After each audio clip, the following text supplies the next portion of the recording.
Misumi Hatsune's Love by Satsunyan. After deliberating and counting expenses for this new adventure of genuinely living together, Sakiko and Hatsune, publicly known as Uika, have decided to move into a bigger house. They both had their own spacious rooms in a spacious 2 LDK with an attic.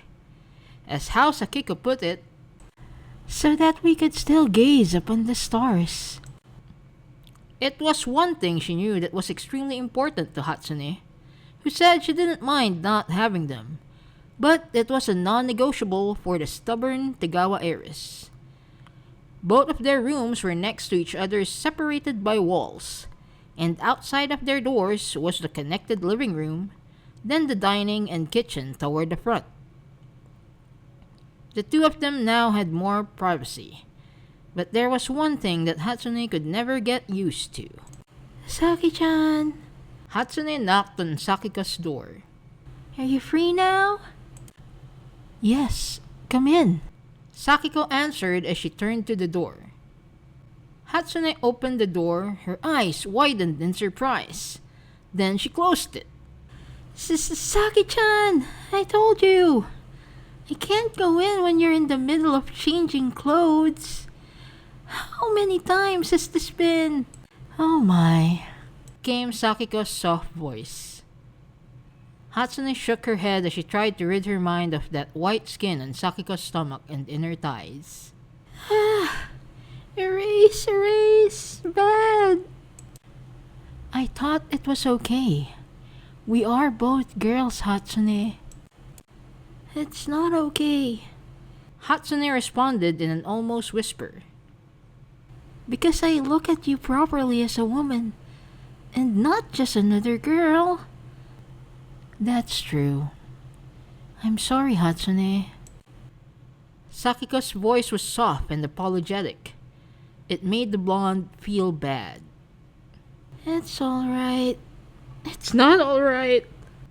Hatsune shook her head once the imagery tried to intrude in her mind once again.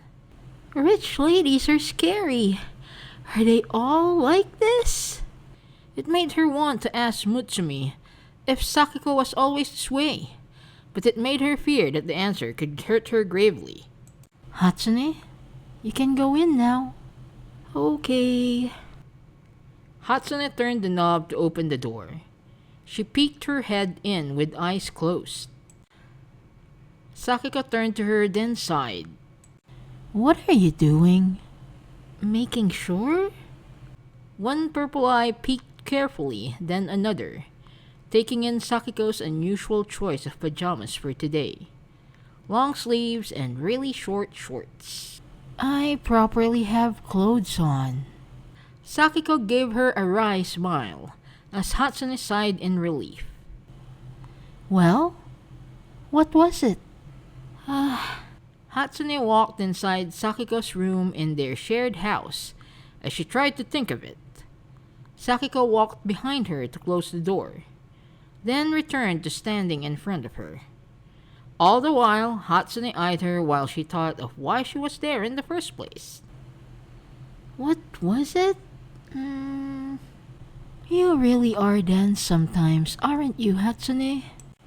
Sakiko carefully removed one of her hair's ribbons as she swiftly hand-combed her braids. Eh? What did you? Purple eyes blinked in confusion as golden ones sparkled in mischievousness. Did you really think that I was the type to just let people in while I undress? Sakiko gently set her ribbon down the nearby table. I hope you have not gotten to the point of thinking if every single rich lady does the same.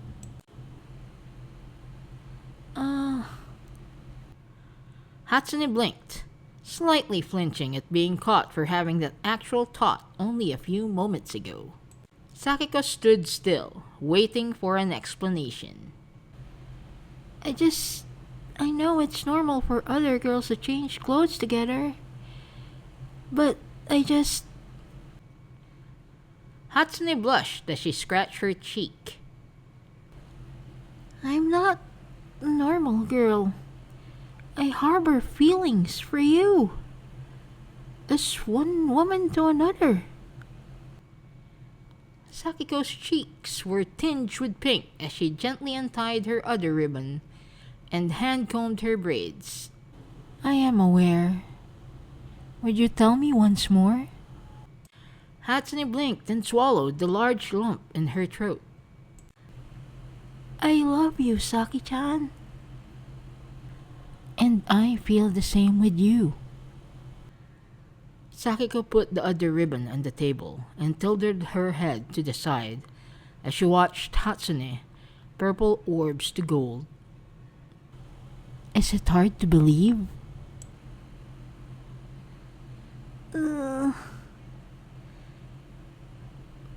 Because it's not right. It's unforgivable. Hatsune turned away from Sakiko's gaze as she held both of her own hands together in an attempt to calm herself. What I'm saying is, I am forgiving now. That which you have found unforgivable. Is it still unbelievable? Sakiko sighed as she turned away from Hatsune. And here I thought that purposely letting you walk in on me while I changed clothes was enough urging to let you know that it's alright to make a move on me.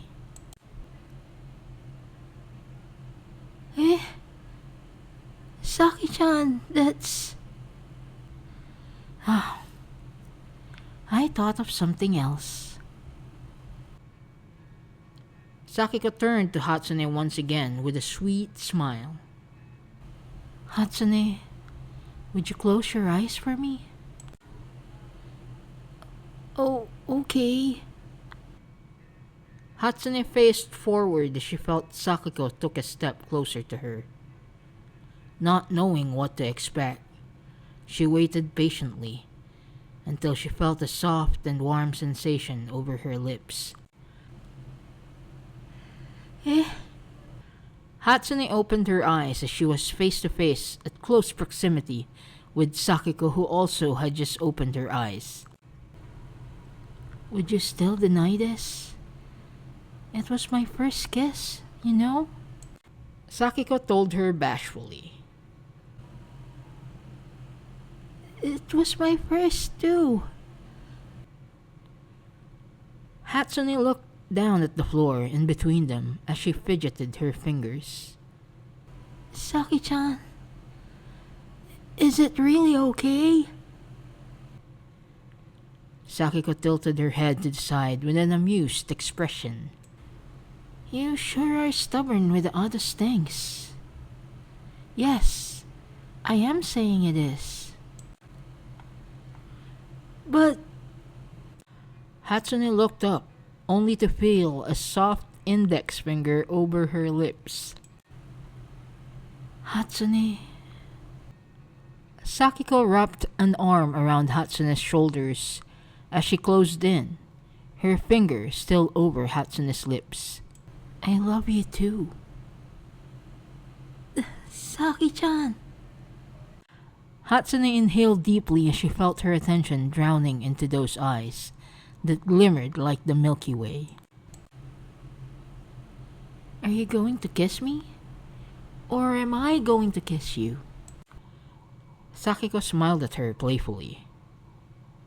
Without saying anything else, Hatsune wrapped her arms around Sakiko's waist as she captured those warm lips into a long and sweet kiss. She let their lips linger on together for a long while before she started moving, a little more hungrily as she deepened the kiss. Afraid to go further, Hatsune slightly parted from the kiss after feeling Sakiko's hands tightly grab onto her shirt. Sakiko panted as she leaned her cheek onto Hatsune's shoulders. You seem quite used to this. I've only dreamed of doing this with you, Saki-chan. I was kidding. Sakiko giggled as she smiled at Hatsune. Well? Hatsune blinked at her, You wanted to tell me something. Sakiko gave her an amused smile. Ah, I forgot. Hatsune grinned at her, then the two of them laughed. Umeri impatiently tapped her foot on the floor as she intensely stared at the Abemujika group chat. I sent Misumi-san to ask Togawa-san about one phrase in the new song. But now, both of them are not responding to me.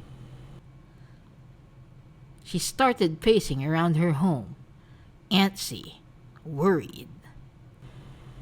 Do they still find me untrustworthy? What do I have to do? Misumi-san! Togawa-san! And first part. After having given up on remembering what she was supposed to tell Sakiko about when she entered her room, she stared at Sakiko's eyes with a lost puppy expression. What is it? Can I kiss you again? Sakiko laughed and gave her a pat on the head instead of responding. Uika was quite the energetic person, if I remember correctly. But Hatsune, you are kind of like a puppy. Eh? Hatsune looked at her in confusion. You're obedient and gentle, and you always look like a lost puppy when you're sad. Sakiko giggled. I think it's adorable. It's like owning a golden retriever. Hatsune pouted at her as she tightened her hug around Sakiko's waist. Saki-chan. Yes, you can. Now please stop pouting.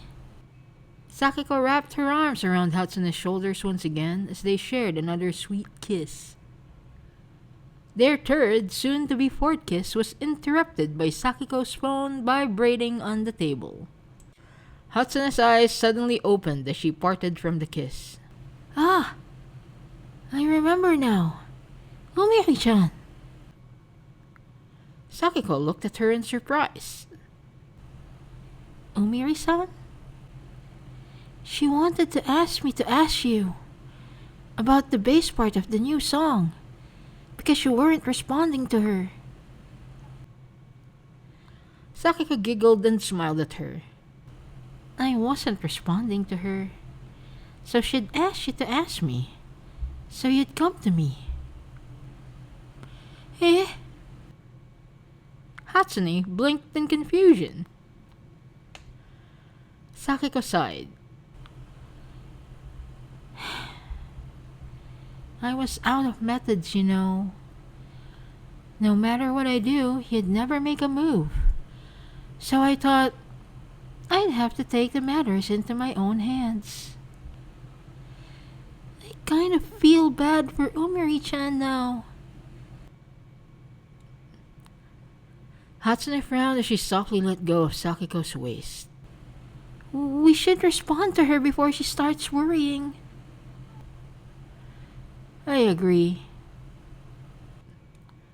Sakiko smiled and patted Hatsune's head once again before turning towards the table to pick up her phone. Saki-chan. Yes? We're together now, right?